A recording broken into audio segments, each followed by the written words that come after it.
Amigos, sean bienvenidos a este espacio de entrevista de su portal de noticias Cactus 24. Les saluda Jackson Vargas, inscrito en el Colegio Nacional de Periodistas bajo el número 6248.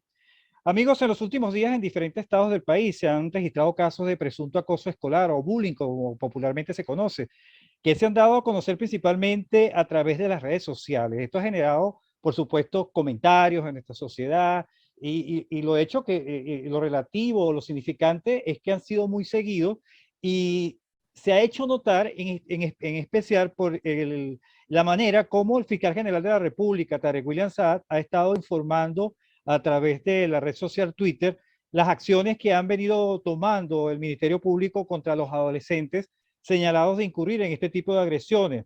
Vamos a destacar los relevantes, los que quizás tomaron más notoriedad en las redes sociales, fue el que ocurrió en el colegio Loyola Gumilla. Él está ubicado en Puerto Ordaz, Estado Bolívar, en el que un joven fue acusado de agredir a otro en el patio de una institución, de esta institución educativa, y se denunció el caso también de acoso escolar en el estado Zulia.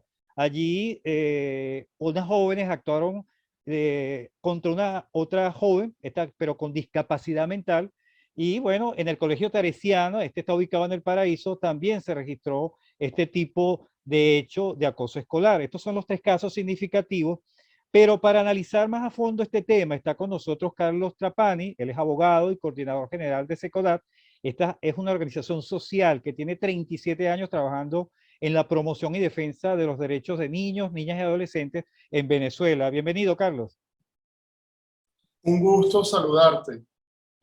Carlos, el tema ha tomado o está en el tapete, repito, como comenté al introducir esta entrevista, las redes sociales se ha hecho eco y la forma como se ha manejado en la Fiscalía esta situación ha generado en ustedes como institución que protege al niño, a la niña y niñas y adolescentes, ha generado una reacción negativa por el manejo que se ha hecho, inclusive el dar a conocer los nombres. Creo que es una de las principales razones por las que ustedes cuestionan el manejo que se ha hecho a través de las redes sociales, el Ministerio Público. Amplíanos un poco más estos señalamientos que ustedes hacen en contra. Fíjate, desde el Ministerio Público se ha hecho un señalamiento de casos concretos de acoso y el propio fiscal en sus redes sociales publicaba nombres, apellidos, centros educativos, incluso fotografías y videos.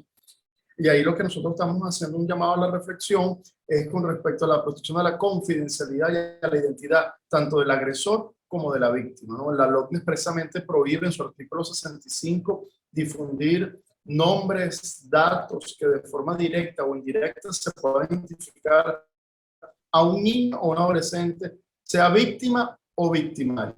Bueno, y el Ministerio Público es garante de la legalidad, por lo tanto, lo que decimos es que estos procesos de investigación se apeguen al marco jurídico, porque la confidencialidad no es un capricho, esto tiene una razón de ser, y la confidencialidad se establece en la ley para evitar que la violencia vaya en escalada, tanto para víctimas como para victimarios, o estas personas, bueno, no sean sujetos a otras expresiones de violencia. Y para nada contribuye en un proceso de investigación exhibir los nombres porque evidentemente vulnera otras garantías, derecho a la defensa, presunción de inocencia, juicio educativo que es propio para adolescentes. Entonces eso para nada contribuye, el exhibir para nada contribuye que cambie el comportamiento violento de un niño o un adolescente que materializa una situación de acoso. Y sobre todo en la medida que el fiscal adelanta opinión, califica, bueno, estimula que otras personas estigmaticen a estos niños y adolescentes sin tener las valoraciones de contexto, porque lo que vemos en los videos es una agresión y eso no hay lugar a dudas, pero no sabemos si es en el marco del acoso escolar, entendiendo que el acoso es una forma de violencia reiterada en el tiempo, es progresiva, es no deseada, responde a la simetría de poder y se materializa entre pares. No sabemos a ciencia cierta qué es lo que ocurre en situación concreta del hecho de violencia, porque ¿qué pasaría si esa agresión la realiza un adolescente que ha sido víctima de acoso y está repeliendo la agresión? ¿Se justifica la agresión? No, pero si sacamos de contexto un video, evidentemente perdemos de perspectiva lo que está ocurriendo. Claro, ahí también haciendo seguimiento a lo que ha sido la respuesta de la Fiscalía a este tipo de señalamientos que ustedes hicieron, bueno, se nota que ya no están colocando los nombres de los adolescentes. No sé si ustedes ya han observado esa situación. Un comentario sobre eso al respecto, Carlos. Bueno, indica una rectificación que es importante y que es valiosa. O sea, nosotros no decimos que, que se invisibilicen los problemas, sino que se presenten de acuerdo al marco legal y respeto a la dignidad tanto de la víctima como del victimario. Bueno, también quedaría como algunos elementos de análisis. Bueno, sí, quito los nombres, pero indico el colegio. Bueno, ¿qué pasa si es localizable? Porque la alumna habla de datos directos o indirectos que permitan la identificación del adolescente. Y desde el día de ayer, bueno, vimos un video del fiscal general que comparte en sus redes donde se difumina la imagen. Eso, bueno, son iniciativas interesantes, bueno, que dan cuenta que lo que se ha venido denunciando, de lo que se ha venido explicando, bueno, se apega al marco legal, bueno, y que el Ministerio Público lo ha reconocido. Claro. Y continuando con este tema de la fiscalía, Carlos, el titular de este despacho, Tarek William Saab, ha destacado la importancia del proyecto de ley contra el acoso escolar que se está redactando en la Asamblea Nacional, que llevará por nombre Ley para prevenir, sancionar y atender el acoso escolar. El fiscal aseguró que esta norma, cuando entre en vigencia, tiene una disposición general sancionatoria. Mi pregunta es, ¿cuál es la posición de SECODAC sobre este proyecto de ley, en principio? Se ha consultado a la comunidad educativa, a ustedes como institución, a los alumnos, a los profesores, sobre el contenido de este proyecto de ley. Y la otra pregunta es, ¿solo con medidas sancionatorias se puede prevenir y abordar el acoso escolar? Fíjate, un proyecto de ley permite allanar el camino para la prevención y la atención. Evidentemente una ley nos permite, bueno, tener el panorama mucho más claro, pero la ley de forma aislada no contribuye a fortalecer el clima escolar. Se requieren otro tipo de medidas complementarias que pasa por políticas públicas, espacios de formación, una correcta articulación entre las escuelas y las autoridades, cómo se involucra la familia. La ley puede ser un punto de inicio de un proceso de intervención, bueno, que apueste a la prevención, pero te apueste también a la intervención temprana. Ahora, fíjate que el acoso escolar, como acoso, no está tipificado, explicado, conceptualizado en ninguna ley en Venezuela. Ni en la LOGNA, ni en la Ley Orgánica de Educación encontrarás un artículo que te define el acoso escolar en los términos que lo establece la literatura, incluso conceptos propios de Naciones Unidas. Entonces, la ley, bueno, tiene un elemento interesante de poder conceptualizarlo, y al conceptualizarlo puede identificar las obligaciones de los docentes, las obligaciones de las familias, las obligaciones del Estado, incluso, bueno, cuáles sean las consecuencias de los propios niños y adolescentes. Pero tenemos que problematizar, porque históricamente se ve con mucha claridad qué se hace con la víctima. Con la víctima es un proceso medianamente donde hay consenso, donde la víctima hay que protegerla, hay que cesar la violencia, hay que dar acompañamiento psicosocial, garantizar la continuidad del sistema educativo, el involucramiento de la familia. Eso hay un consenso general sobre qué hacer con la víctima. Ahora, el problema está, ¿qué hacemos con el victimario? ¿Cuáles son las medidas que se deben adoptar? Y ahí la ley no te da ningún tipo de parámetro. Pero nuestra cultura educativa, bueno, siempre apela a esas sanciones que la Ley Orgánica de Educación de 1980 establecía, que eran las sanciones de retiro y expulsión. A ver, habría que ponderar si pedagógicamente un retiro, una expulsión, modifica el comportamiento de un niño y hace consciente a un niño o a un adolescente que su acción es violenta. Porque si solo retiramos o expulsamos, lo que hacemos es trasladar el problema a otro centro educativo. Van a cambiar, son los protagonistas de la historia, pero no necesariamente se cambia el curso de la historia. Y tenemos que identificar, bueno, que desde SECODAC hemos apostado que estos procesos de acompañamiento al agresor, bueno, parte por el acompañamiento psicosocial, el acompañamiento jurídico, o cómo estableces un plan de intervención, donde se establezcan metas personales, familiares, educativas, donde haya una estrategia de seguimiento y de acompañamiento. Ahora, ¿qué pasa? En el marco del acoso, el acoso en literatura no es un delito en sí mismo, pero como es una violencia en escalada y es progresiva, yo en función al acoso puedo materializar hechos punibles. Por ejemplo, si yo agredo físicamente a un niño y lo pellizco y lo empujo y lo acoso todos los días de forma reiterada, pero en el marco de esa agresión yo lo lesiono, yo lo fracturo, pero evidentemente ese comportamiento ya es un delito. Entonces, situaciones de acoso no atendidas a tiempo y con calidad eventualmente pueden desencadenar en delitos, y en el caso de los adolescentes mayores de 14 años hay una responsabilidad penal. Por eso, bueno, la importancia de la denuncia. Claro. Ahora, ¿qué hemos detectado en los centros educativos a partir de esta exposición de casos? Bueno, que los colegios van al otro extremo. O sea, parten de una postura de no denunciar, ahora todo es denunciable. Haya o no haya acoso, haya o no haya delito. Entonces, hay como una mala interpretación, bueno, y esto se genera por este mal uso de la información en redes sociales y sobre todo mucha desinformación, mucho miedo, bueno, y la ausencia de un marco jurídico que te dé pauta sobre qué hacer y dónde acudir. No, fíjate, no hay en la ley un protocolo de atención, o sea, no hay una ruta clara sobre cuál es el ABC que deben cumplir los centros educativos. En ese sentido, bueno, hay una gran improvisación. O sea, cada escuela hace lo que considera que es bueno, que es prudente, pero en esa desinformación, bueno, podemos cometer excesos, podemos cometer omisiones, podemos hacer aproximaciones que se alejan del enfoque de derechos de los niños y probablemente, bueno, no atacamos las causas estructurales que genera el acoso escolar. La lógica... En el caso de los centros educativos no pueden ser indiferentes frente a una expresión de violencia. El acoso es violencia, genera víctimas, causa malestar, causa daño y en función a eso hay que hacer una intervención temprana.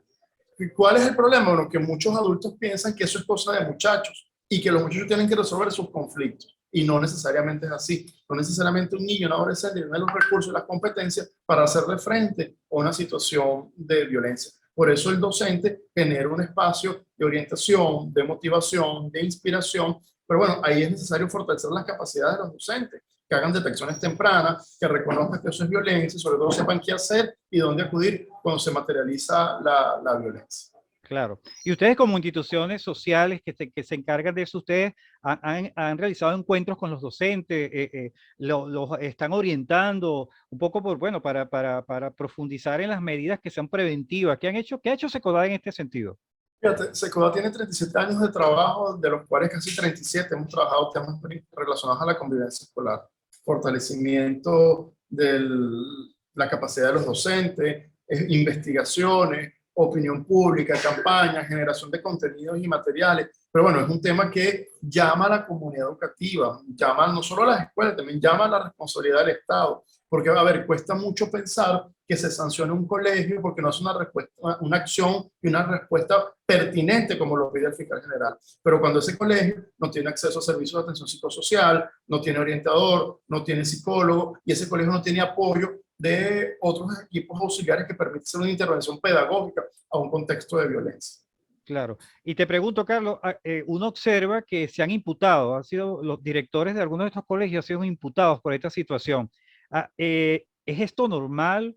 ¿Por qué se imputa al director? ¿Qué no hizo que se tenía que hacer este director de determinado colegio donde se registró este escenario de presunto acoso escolar? ¿Y a qué sanciones se expone, no?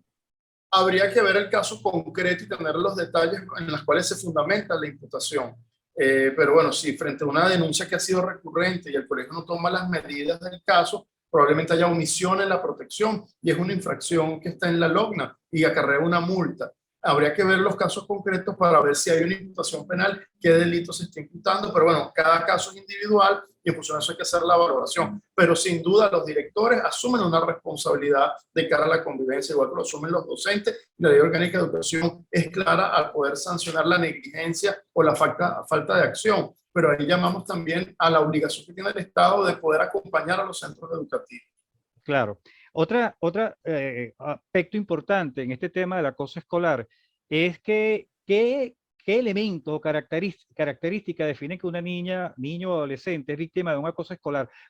Porque esto lo vemos a través de un video, pero quizás estos actos vienen siendo continuos, como un padre que tiene un hijo se puede dar cuenta de esta situación y que quizás el hijo no le ha dicho nada por miedo o por temor a la respuesta que pueda tener el padre en su contra. ¿Qué le permite a un padre reconocer señales que indiquen que su hijo está siendo víctima de un acoso escolar?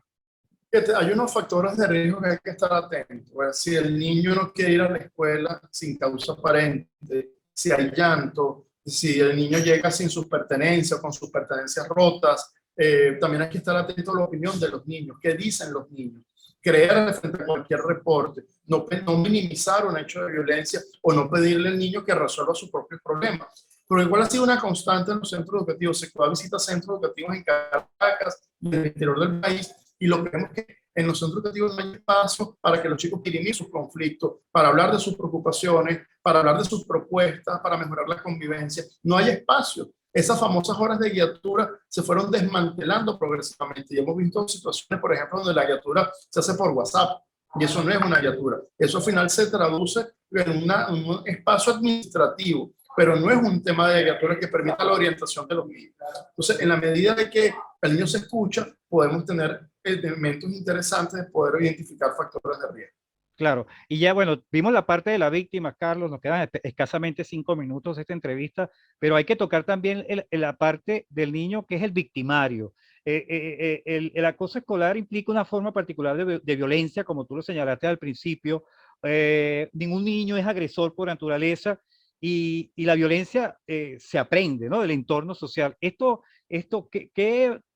La experiencia que ustedes han tenido en relación a este tema, ¿qué lleva a un niño a ser agresor? A ver, no somos condenados a la violencia.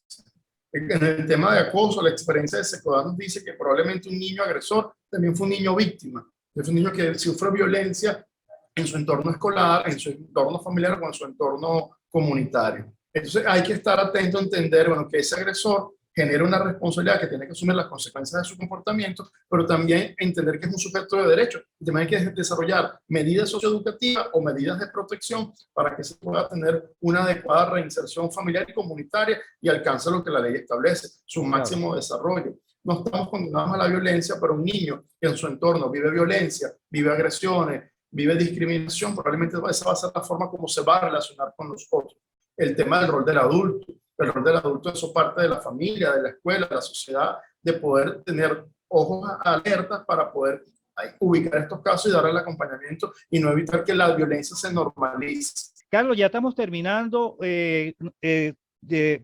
Quisiera un consejo para que Secodar le envíe a esta persona, a los padres que son víctimas de esta situación, a dónde ir rápidamente, nos queda 1 minuto. Bueno, insistimos en la prevención y frente a cualquier situación de acoso escolar, las instancias más cercanas son los consejos de protección, que son instancias administrativas que están en las alcaldías, depende del poder público municipal, bueno, que es un espacio primario de protección, las defensorías del niño, pero también agotar los mecanismos internos de los centros educativos. Si en el marco de un acoso se comete un delito, se tiene que denunciar y en función de eso hacer la investigación correspondiente. Bueno, gracias, Carlos. Bueno, amigos, conversamos con Carlos Trapani, coordinador general de Secodar, por habernos orientado en esta situación que está pasando del llamado acoso escolar. Nosotros, por nuestra parte, nos despedimos. Será hasta otra oportunidad.